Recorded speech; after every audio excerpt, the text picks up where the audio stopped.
अपनी बेपनाह खूबसूरती और प्रकृति के साथ करीबी के लिए मशहूर शिमला शहर हर रात एक ऐसी खौफनाक घटना का गवाह बनता है जिससे बच पाना कभी कभार मुश्किल जान पड़ने लगता है।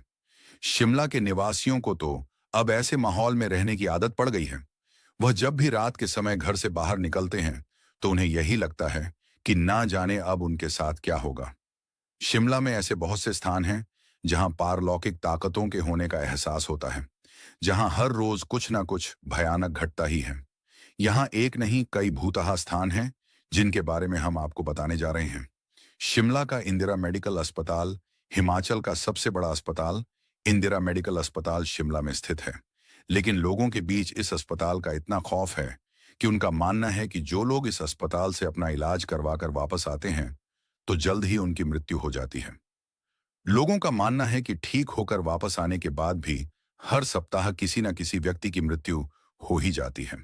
ऐसा माना जाता है कि जिन लोगों की मौत इस अस्पताल में हुई थी उनकी रूहें आज भी इसी अस्पताल के अंदर डेरा जमाए हुए हैं, जिनकी काली छाया उस अस्पताल के मरीजों पर पड़ती है।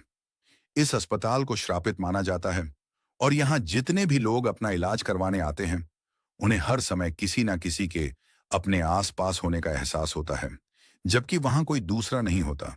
शिमला के लोगों को अब यह यकीन हो चला है कि यहाँ कुछ ना कुछ ऐसा जरूर है जो सही नहीं है।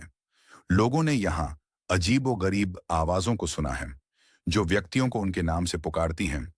तो कभी कोई उन्हें धक्का देता है, सीढ़ियों के बीच उनका रास्ता रोक लेता है, लिफ्ट का फंसना और अचानक चलने लगना, और साथ ही तीखी आवाजों में किसी का चीखना आदि जैसी घटनाएं अब आम हो चुकी हैं।